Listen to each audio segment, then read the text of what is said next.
안녕하세요. 1월 21일 화요일 신나게 시작하겠습니다. 마틴 루터킹 추모일로 미국의 주식 채권 시장은 휴장이고요. 상품 시장은 정규장은 휴장이고 전자거래 열리고 있습니다. 유럽 시장은 소폭 하락했고 달러 지수 97.43으로 소폭 상승, 원달러 1159로 약보합, 온엔도 10.52로 약보합, 위안달러 6.86으로 올랐습니다. 유가는 소폭 올라서 WTI 58불, 브렌트 65불선입니다. 오펙 플러스는 금년 상반기에 그 기름이 혹시 공급 초과되는 상태, 이걸 가장 우려하는 것 같습니다. 그래서 생산 감축을 2020년 연중 계속할 것 같다, 이런 예상하는 보도가 나왔습니다. 그런데 저는 이런 보도는 유가 급락을 막는 효과는 있을 수는 있겠으나 유가 급등을 야기하지는 못할 것으로 저는 평가를 합니다. 왜냐하면요, 기름 시장은 팔리는 만큼 퍼올릴 기름이 땅 속에 충분히 있다는 겁니다. 장기적으로 공급 능력이 잠재적 수요를 능가한다, 저는 이렇게 평가를 하고 있기 때문입니다. 그래서 어떤 사정으로 일시적으로 유가가 단기 급등할 수는 있다 하더라도 그것이 오래 지속될 수는 없다고 봅니다. 6년 이상 계속되는 리비아 내전 사태 종식하려는 EU 등 이런 국제사회의 움직임이 주목이 되고 있습니다. 내전이라는 거 까고 보면 말이죠, 밥과 무기를 뒤에서 대주는 세력이 있으니까 일은 안 하고 싸움질을 할 수 있는 거 아닙니까? 이거 더 이상 대주지 말자는 겁니다. 그러면 두 세력이 알아서 싸움질을 그만하겠죠. 그래서 중간에서 이제 적당할 때 중재도 하고 뭐 그렇게 하겠다는 겁니다. 문제는 이제 기름이죠. 리비아 기름 시장 제대로 가동이 되면 아마 제 기억으로는 맥시멈 최대 하루 800만 배럴까지 시장에 추가 공급될 수 있습니다. 예. 물론 뭐 이제 아직 언젠가는 정상화 되겠죠. 그러나 시기를 언제 특정할 수는 없다는 게 문제겠죠. 그래서 요 내전 종식하려는 국제사회의 요 움직임을 이제 주목한다는 겁니다. 데이터 정리합니다. 중공인민은행 대출 우대금리 4.15% 동결, 독일 생산자 물가지수 전년비 0.2% 감소입니다. 쟁점 보겠습니다. 미중 무역 조약 1월 15일 날 사인한 거, 이에 대해서 이 지속 가능성에 대해서 IMA 아시아 컨설팅 펌인데 리차드 마틴이라고 매니징 디렉터라고 소개가 됐는데, 이 사람의 의견은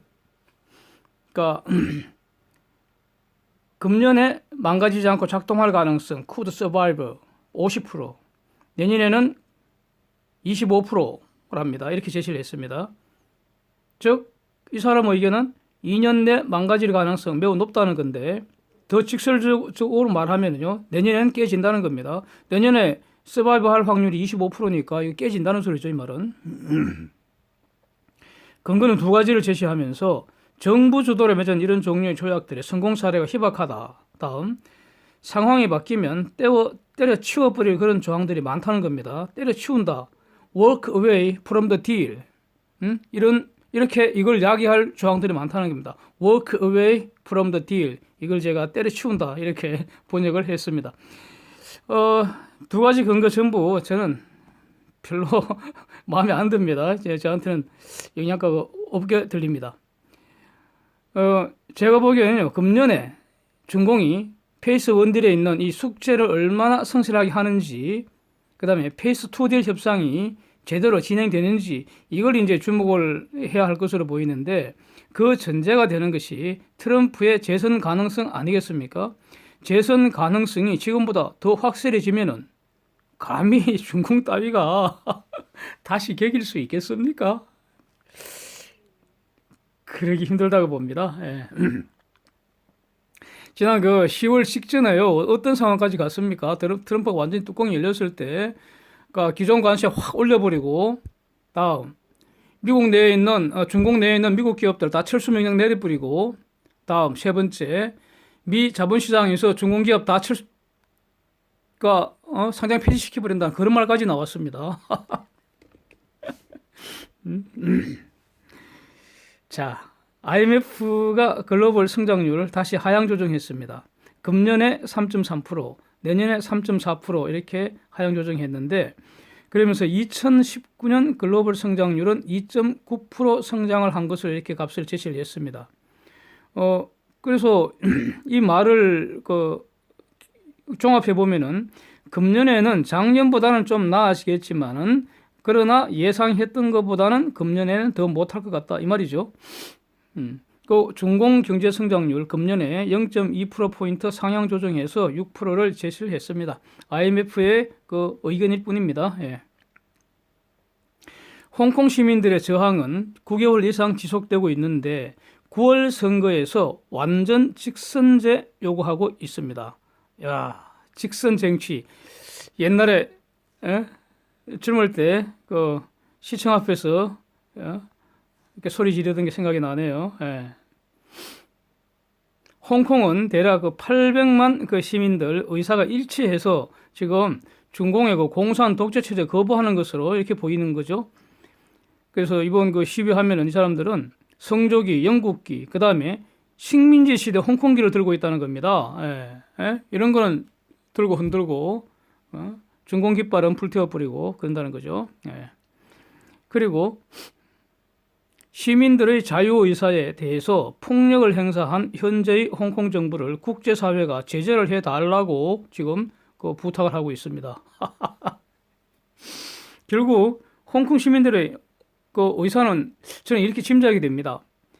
그러니까 이번에 이 직선 정치해서 직접 선출하는 홍콩 정부를 중심으로 지금은 이 일국 양제 원 컨트리 투 시스템 이게 한시적입니다.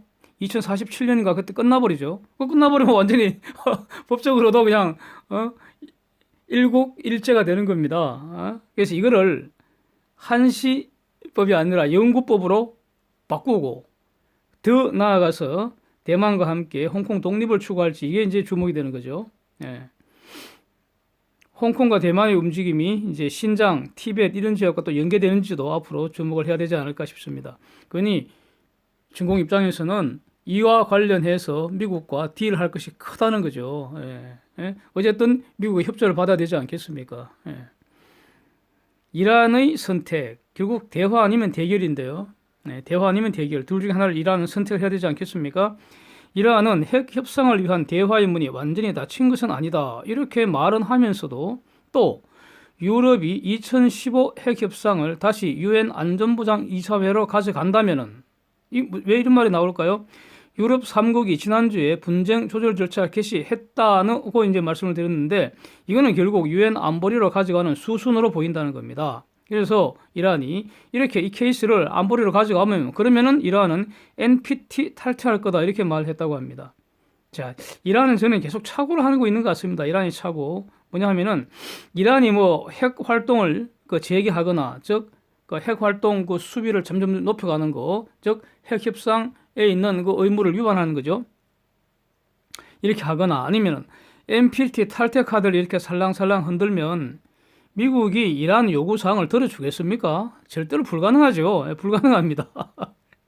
이건 이란 한 국가만 있는 게 아니라 전 세계 주요들 그 강행법규에 해당되는 문제이기 때문에 불가능하고요. 오히려 제재만 더 가중시킬 것으로 그렇게 저는 평가를 합니다. 이번 드론 공습 사건 그 진행 과정에서도 이란은 이미 무력에 의한 항전은 꼬리 내린 것으로 우리가 평가를 해야 되지 않겠습니까? 그래서 남은 것은 그러면 강화된 미국의 제재를 버티거나, 그렇죠? 버티거나, 아니면 대화로 제재를 푸는 길 뿐이잖아요. 그래서 이거 제가 주로 하는 말이죠. 아주 즐겨 쓰는 말인데 핵보다 무서운 게 밥입니다. 핵보다 무서운 게 밥이라고 저는 믿습니다. 그렇게 봅니다. 평가합니다. 제재는 곧 밥을 안 주는 거 아닙니까? 오래 버틸 수 없을 것으로 보고요. 조만간 대화의 시그널을 기대를 해보겠습니다. 지금 소위 말하는 북방 경제 추진하는 거 이거 대단히 저는 위험하다고 봅니다. 그 위험성을 한번 검토를 해보겠습니다. 저 사람들이 말하는 북방 경제라는 게 도대체 뭡니까? 제가 이해하기로는요, 중공하고 러시아랑 좀 가까이 지내서 같이 돈벌이 해보자 이거 아닙니까? 예? 그 사이에 있는 북공도 같이 끼워줘서 같이 돈벌이 하자 이거 아닙니까? 그런데 이런 짓 자꾸 하면요, 돈도 별로 못 벌고 미국의 제재에 노출될 수 있다 이렇게 봅니다. 별로 먹을 게 없다고 봅니다. 저는 일단 중공과의 중공하고 이거 돈벌이는요, 지금도 비중이 너무 높습니다. 그래서 적절하게 구조조정해야 하는 그런 상황이고요. 왜 그런 거 하니 원래는 중공이 세계의 공장이다 그래갖고 수출할 때 중공에서 많이 만들어갖고 중공 내수는 조금 충족하고 남다 수출해야 될 거 아닙니까? 근데 중공상 수출이 지금 막힌다는 거죠. 틀어 막혔다는 거 아닙니까, 미국이? 그러니까 중공하고 같이 돈벌이 하고 있는 거는 구조조정을 해야 된다는 거죠. 좀 비중을 좀 줄여야 한다고요. 그렇고 그다음에 러시아는요 경제 규모 자체는 별로 매력적인 경제 모델이 아닙니다. 저 시장이 저는 그렇게 평가합니다. 규모 자체가 그렇게 크지도 않고요. 저거는 그다음에 더 큰 문제는 근본적인 문제, 일종의 한계죠, 제약 요인이죠. 러시아는 기름, 가스, 무기, 식량 이런 거 팔아야 됩니다. 그래야지 다른 거 다 살 수가 있다고요. 그래서 우리가 이걸 사줘야 되는 그런 입장입니다. 예. 그래서 우리가 한 100 정도 사주면 그러면 걔들은 그 중에서 60이나 70이나 80 저거 필요한 대로 한국 물건 사가겠죠. 이거 아닙니까? 예? 이거 아닙니까? 그 다음에 철도로 옮기는데 왜 철도로 옮깁니까? 그것도 비싸죠. 배로 옮기는 게 훨씬 나은데 요즘은. 예? 그렇습니다. 그런데 문제는 러시아의 저런 4대 품목, 특히 가스하고 원유 이런 거 미국하고 경쟁 관계죠. 특히 기름가스 이겁니다. 또 다른 쟁점은 러시아 남진 정책, 즉 러시아는 역사적으로 추운 북극지방 떠나갖고 따뜻한 남쪽으로 기내려오는 걸 지금 원칙과 항상 모든 시대를 통틀어서 기본적인 정책이죠. 그걸 기본적으로 서방은 틀어막고 있다는 거죠. 자, 그런데 한국이 만약에 가교가 된다면 어떻게 됩니까? 중공이나 러시아 틀어막으려고 한국을 키워줬는데 한국이 러시아의 탈출 개구멍 역할을 한다면 그러면은 당연히 러시아를 제재하는 것처럼 한국도 제재할 필요가 발생하는 거 아닙니까? 예? 그런 필요성이 있으면 제재해버리죠. 제재하고 말고 대단한 겁니까? 글로벌 입장에서 본다면. 그렇습니다. 그래서 가스, 기름 사오는 게, 미국산 사오면 이제 멀리 있으니까 수송비, 태평양 건너야 되니까 수송비 때문에 설사 조금 더 비싸더라도요. 미국에서 사오고, 이걸 다른 곳에서 지렛대로 활용하는 게 전체적으로 더 유리하지 않을까 저는 그렇게 봅니다. 파이브 아이즈라고 잘 아시지 않습니까? 미국, 영국, 캐나다, 호주, 이 5개, 뉴질랜드, 이 5개 나라들은 일종의 마치 하나의 나라처럼, 이렇게 긴밀하게 움직이죠. 그러니까, 한국도 이 정도 핵심 동맹 그룹에 속하도록 하는 게 장기적으로 더 유익하지 않을까? 예? 저는 그렇게 봅니다. 예. 북공과 관련해서는요, 이게 핵 문제가 해결되지 않으면 한 발자국도 나갈 수 없다고 저는 봅니다. 예. 이건 핵 문제 플러스해서 인권 문제도 추가돼야겠죠, 결국. 인권 문제 결국 문제가 될 겁니다. 예. 이걸 문제 삼지 않고는 정상국가가 될 수 없기 때문입니다. 그래서, 그러나 이제 인권 문제 때문에 북공이 지금 제재받는 건 아니니까, 제재받는 건 핵 문제니까요. 예? 이거에 이제 해결이 되면서 순차적으로 북공과 친하게 지내야 되지 않겠습니까? 그래서 북공과 잘 지내는 거 반대할 사람이 세상에 없습니다. 한국에는 없다고 봅니다. 예. 그래서 핵과 인권 문제가 해결하고 나서 친하게 지내자. 이게 일의 순서라는 겁니다. 지금 일의 순서를 거꾸로 가고 있습니다. 북핵과 관련해서 북공에 대한 유엔 제재 지키는 게 국제법입니다. 그것도 아주 강형 법규입니다. 예, 이거 어기면 기본적으로 제재한다는 게 미국의 입장이죠. 예. 이란이 절대로 핵을 가질 수 없는 것처럼 북공도 절대로 핵을 가질 수 없을 것입니다. 지금 북공이 핵무기를 보유하고 있다고 해서 달라질 거 하나도 없습니다. 하나도 없습니다. 사실상 핵 보유국 지위는 부여되지 않을 겁니다. 사실상 핵 보유국 지위라는 게 뭡니까? 예? 핵무기 그대로 가진 상태에서 정상국가로 인정해 준다는 겁니다. 그게 사실상 핵무기 보유국입니다. 그런데 불가능합니다. 그렇게 안 하잖아요. 안 한다는 거 아닙니까? 이게 떼쓴다고 이렇게 원칙이 바뀌지는 않으리라고 봅니다. 자, 그래서 북공은 핵을 들고는 밥을 먹을 수 없다는 거죠. 핵과 밥 중에서 선택을 해야 한다는 겁니다. 이것이 확산 금지 원칙의 결론이기 때문에 이 원칙을 관철하는 그 수단이나 그 과정에 있어서는 이란과 북공의 접근이 달라질 수는 있겠지만은 결론은 다를 수 없을 것으로 봅니다. 그래서 저 사람들이 지속적으로 말이죠, 북핵 제재를 허무는 그런 개구멍질을 자꾸 판다면 한국도 제재를 피할 수 없지 않을까. 그리고 제재 가능성이 어느 날 그 신문 타이틀 올라오지 않을까. 그런 그 걱정이 됩니다. 그래서 이 소위 말하는 그 무슨 뭐 신북방 경제라는 거 이런 이거 돈벌이도 별로 안 되고요. 러시아 저지 정책과 북핵 제재 이것 때문에 한국이 제재의 위험성만 높이는 매우 어리석고 매우 위험한 그런 짓이라고 할 것입니다. 예. 이상입니다. 함께해 주셔서 감사드립니다.